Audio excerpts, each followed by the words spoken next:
kasih pengalaman. Istri saya tak suruh dandan, Dik, dandan yang cantik karena nanti kawinannya santri.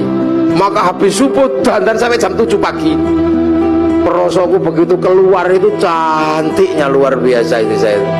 Oh, wanti itu, pergilah ke pernikahan. Bawa anaknya satu, bawa santri satu. Namanya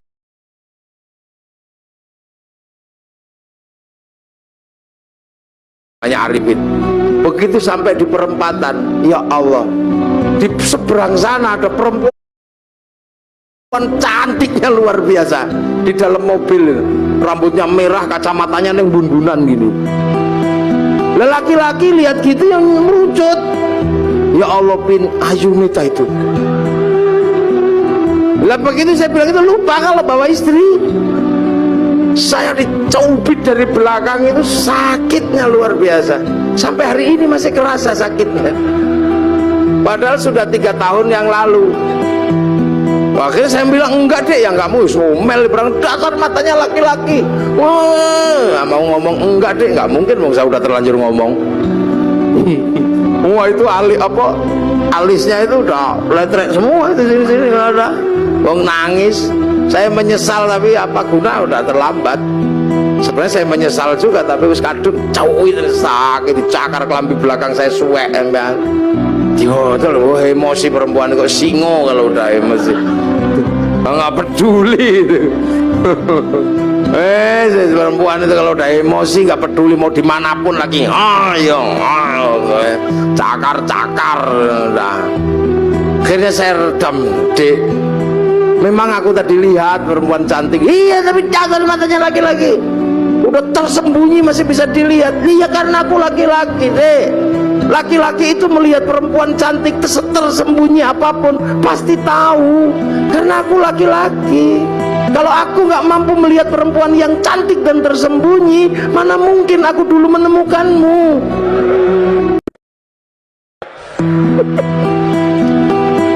Itu langsung kendor cubitannya itu. Coba kalau istri saya tak bawa, saya bisa nanya langsung itu. Masya Allah, boleh emosi. Itu perempuan itu untuk nanam lah, makanya ini sampean-sampean ini jangan lupa, ini sawah, perbaiki sawahnya, kasih lipstik, jangan banyak sampah. Masuk perempuan daster modal ojo. Kasih uang biar senang perempuan itu. Kalau senang hidupnya tentram, anaknya juga ikut senang. Jangan suka dimarahi. Kalau dimarahi emosi perempuan, kalau dimarahi panas hatinya. Di bawah hati, di atas hati ada payudara, karena jantung itu di bawah payudara. Ini jantungnya panas, payudaranya ikut panas, air susunya panas, baterai santan ini belundu, diminum bayi ya bengek. Makanya kalau teteknya nggak sehat, bayinya bengek. Maka ada istilah tetek bengek loh.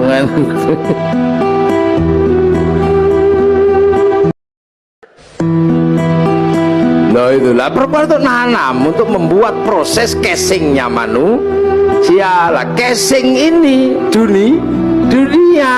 Makanya manusia ini casingnya aja, ini tergantung yang nyita aja. Ini dunia, ini casingnya.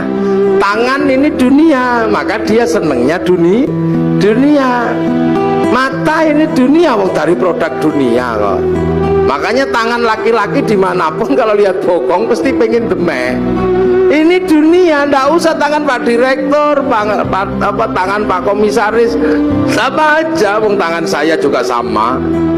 Ini dunia, ndak usah heran. Tangan ibu-ibu dunia, maka pengen dikasih gelang. Sama aja, yang bedakan remnya tok.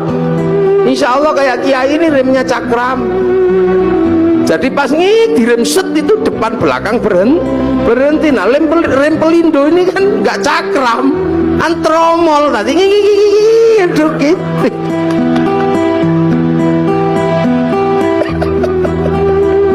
Lah ini dunia. Loh, makanya yang dunia, yang berasal dari dunia, ya senengnya dunia. Mata ini ya senengnya dunia. Kaki ya senengnya dunia. Telinga senengnya dunia. Nggak usah heran. Makanya kalau kita dengar adzan Allahu Akbar, yang nyawanya, yang manusia yang asli, yang dari langit, yang kenal Allah, tek pengen sholat, tapi bokong ini kan dunia. Makanya ya duduk aja sampai kiainya Robbana ya Robbana, karena nunggu bokongnya belum berangkat. Robbana ya Robbana udah kelamaan nggak dateng ya tombo hati pegel nambah niat ini dewe. Kalau udah capek nggak dateng baru kiainya ngamuk, diuruki anjang baru jeruan dal teko itu.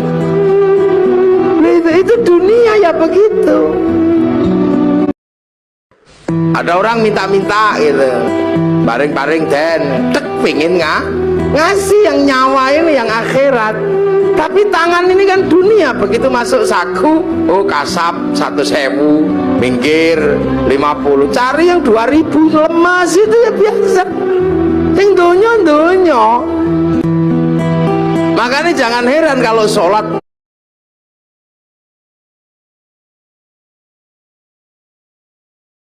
Allahu Akbar.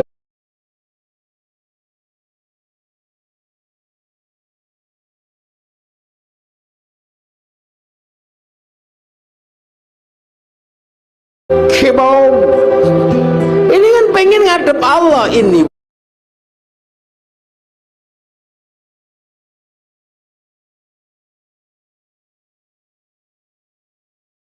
Wajah tuh iya, tapi mata ini dunia ya nggak bisa. Begitu melek ini ya, oh sarungnya bolong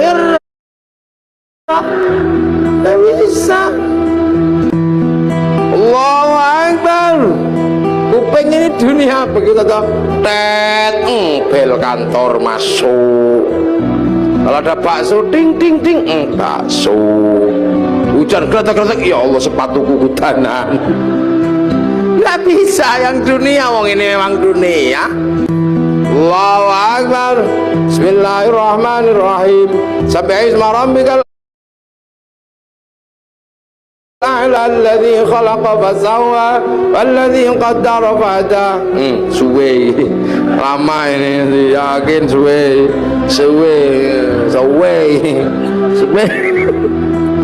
Lain dunia. Lah ini dunia, makanya nggak usah heran yang dunia senengannya dunia.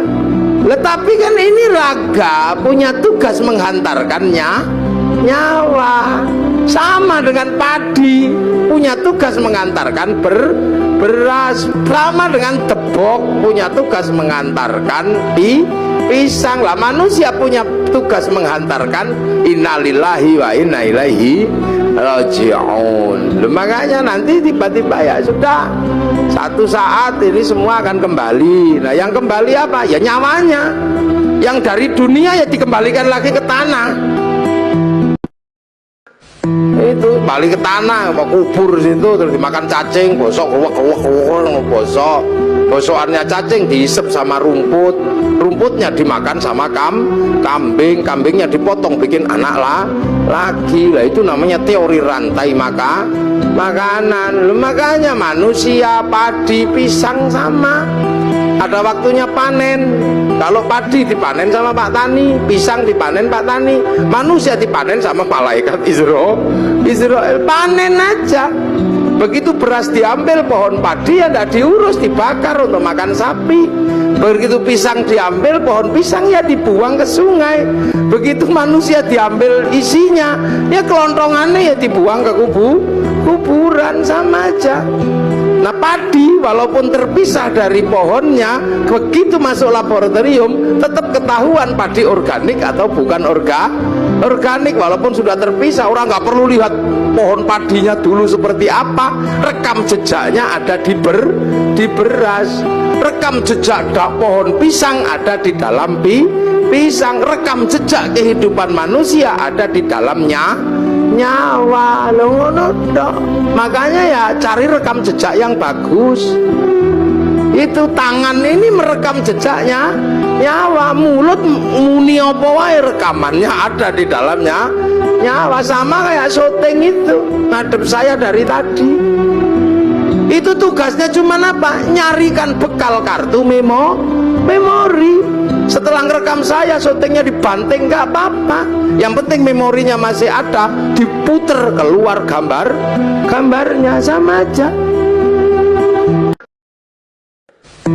Manusia juga gitu, makanya cari rekaman yang bagus. Nah, orang tidak mendapat rekaman bagus kalau nafsunya tinggi, egonya tinggi. Lah ego itu ada di dalam jasad, makanya jasad disuruh ngurangi makanannya agar ego jasadnya tuh turun. Makanya kalau mata melihat gini, egonya turun, lihat istri gemuk, alhamdulillah, egonya udah turun, alhamdulillah gemuk. Tanpa tak kasih makan 3 hari juga masih hidup. Akhirnya ruhani kita merekam, alhamdulillah. Tangan pegang panas, masya Allah. Tapi kalau ego tangannya tinggi megang telek, oh telek ini ya yang terekam telek. Sendal hilang, kalau egonya sudah turun, sendal hilang, masya Allah. Tapi ini egonya tinggi, sendalnya hilang, waduh sih ya sudah, kambing ini. Akhirnya yang terekam itu kambing. Begitu masuk laboratorium kok ada kambing dipanggil, "Beng, kok kamu ada dalam hatinya orang ini?" "Iya ya Allah, fitnah itu ya Allah." Fitnah itu, hoax itu dulu saya nggak terima karena saya difitnah nyuri sendal, padahal seumur-umur tidak ada kambing nyuri sendal. Dulu itu ada, makanya rekaman ini itu pelajaran dasarnya itu sebenarnya. Makanya manusia harus punya rekaman yang baik. Lihat Pak Preskom gini, oh ulang tahun, alhamdulillah beliau belum ada ubannya. Nah kalau yang egonya tinggi, udah setua itu, masih nggak ada ubannya, pasti semir 1 kilo itu. Akhirnya rekaman isinya semir 1 kilo. Tapi kalau egonya turun, alhamdulillah. Kita ini punya chip namanya nyawa. Sampai jangan lupa, lihat apapun direkam oleh nyawa. Seperti kamera itu, lihat saya gitu, nanti rekamannya ada yang syuting. Kalau musim kampanye ada ada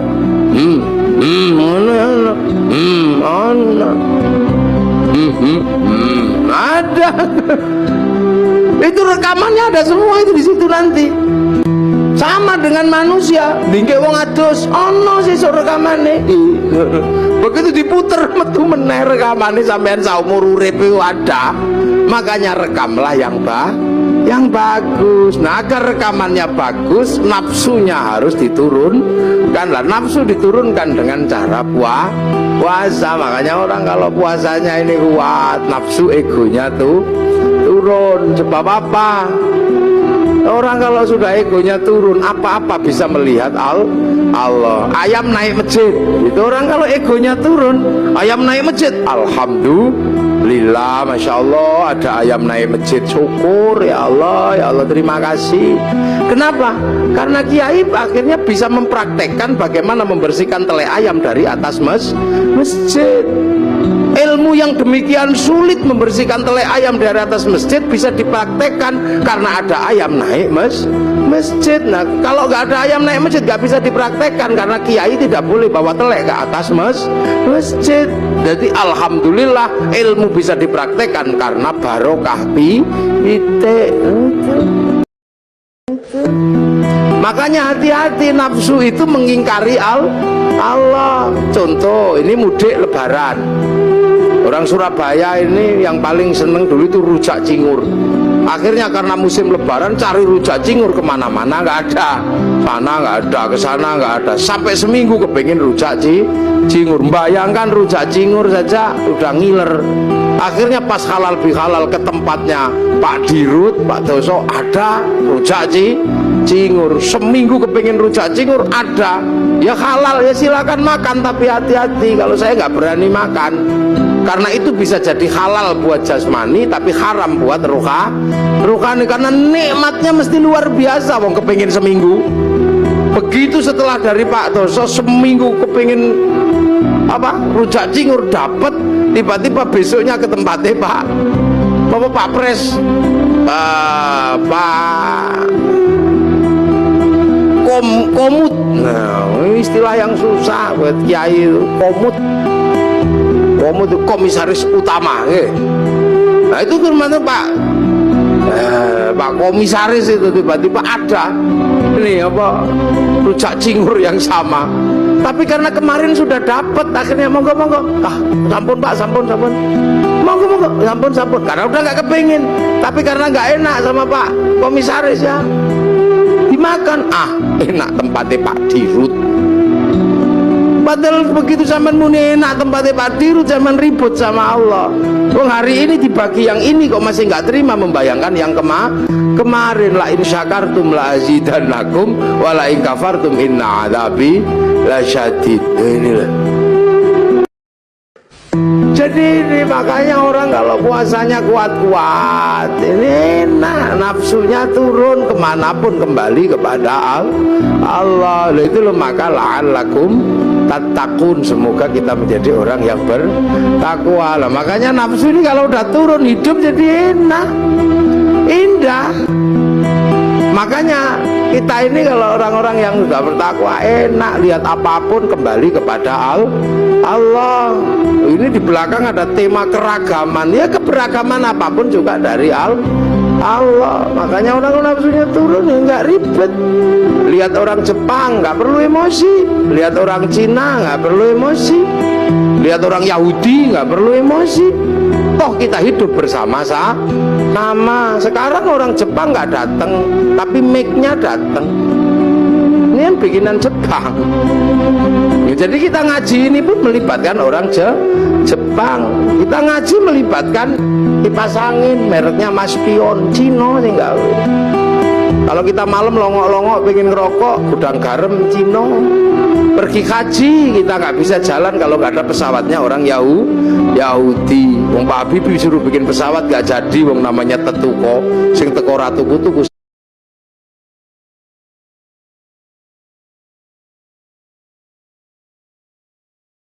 sing tuku ora teko. Makanya kiai nggak ada yang ribet. Istri kita cantik-cantik karena parfum dan bedaknya orang Prancis, Nasrani. Karena bedak Surabaya nggak mau make, wong beras ditumbuk ya blonteng kah.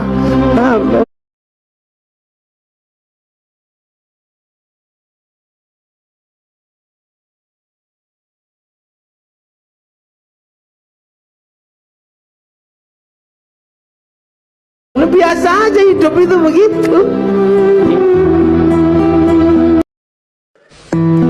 Ya kita ngaji gini misalnya, ya ngaji nih baik, wong pengajian. Ya makanya kalau saya mengatakan saya lah orang terbaik hari ini, ya bisa saja, wong saya sendirian ngomong di depan minumannya banyak. Tapi saya juga nggak bisa terbaik di sini karena baiknya saya ada panitia yang bikin pengajian. Kalau nggak ada panitianya ya saya nggak ada di sini. Lalu siapa yang terbaik? Ya panitia pasti mengatakan saya yang terbaik. Saya mengatakan kalau saya nggak datang pengajianmu jelek. Lah itu baru dua udah ributnya luar biasa. Belum lagi kalau sampean ikut-ikutan, ya ini menjadi baik karena saya mau hadir. Coba kalau saya nggak ada yang datang, itu bukan pengajian namanya. Lah apa? Cek sound. Kayak gini. Lah orang-orang yang sudah mengembalikan semua kepada Allah, enak, nggak ribet, biasa aja.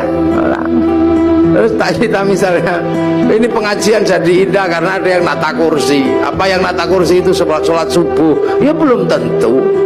Dan jangan yang nata kursi nggak sholat subuh, tahu. Sama kita makan jadi enak karena apa? Ada bumbu. Bumbu bisa enak karena diulek pakai cowek. Kita nggak pernah tahu waktu bikin cowek itu bikin cobek. Jangan-jangan pas airnya kurang dikencingi juga nggak tahu gitu. Hidup itu indah. Jadi orang itu kalau sudah mengembalikan semua kepada Allah, nyaman, udah gak ribet. Orang Surabaya ini nggak punya garam, yang punya garam orang Madura. Sampai nggak tahu waktu orang Madura bikin garam, jangan-jangan kebelet pipis, kolamnya dipipisi, ya nggak ngerti. Makanya jangan mudah berpuruk sangka sama orang, biasa aja hidup itu. Ini makanya akhir-akhir ini begitu orang takut puasa, itu orangnya ribut aja, dikasih apa ribut, dapat apa ribut, itu biasa aja. Ini ngaji ya, ini